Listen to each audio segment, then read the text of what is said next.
La beauté, est-ce une question de maquillage ou pas? Aujourd'hui, les standards de beauté sont en constante variation, surtout pour les femmes. Nous constatons l'usage de faux cheveux, de faux cils, de maquillage et tout consort. Ainsi, l'usage de maquillage est une forme de déception. L'usage de maquillage est une forme d'insécurité non exprimée. Le maquillage est une tromperie. Cet article a pour but de comprendre l'utilité du maquillage et non les détester. Bien que le naturel soit ce qui est de meilleur, l'usage du maquillage aussi pourrait l'être à condition d'être modéré. Malheureusement, dans la majorité des cas, les filles exagèrent. Pourquoi aller jusqu'à mettre 5 couches de produits sur votre peau pour cacher les boutons ou les taches? Pourquoi ne pas assumer votre apparence naturelle? Pourquoi ne pas appliquer une petite quantité pour atténuer la visibilité de taches? L'essentiel se résume à 2 choses. Le vrai maquillage. Il faut qu'on soit toujours capable de vous reconnaître avec ou sans maquillage. Que vous soyez belle et présentable avec ces maquillages, le maquillage doit apporter de l'élégance. Appliquer trop de produits sur vous est une déception envers soi-même et envers les autres. C'est l'absence de la confiance en soi et une fausse publicité de vous-même envers les autres. Pourquoi être incapable d'aller à la boutique derrière votre maison avec vos cheveux naturels et sans maquillage? En dehors de personnes qui vivent avec vous, tout le reste a une fausse image de vous. Quand vous êtes en couple marié, vous vous maquillez pour sortir.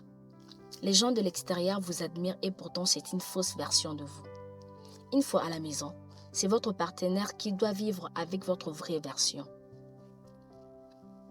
Imaginez le scénario contraire où un homme met de faux muscles, de fausses barbes, de fausses moustaches et de faux abdominaux. Il sera très présentable et attirant aux yeux de vous, sa compagne, voire même aux yeux de tout le monde. Seriez-vous toujours attiré par lui à la maison au moment qu'il va tout enlever et reprendre son apparence naturelle? C'est une déception et un mensonge.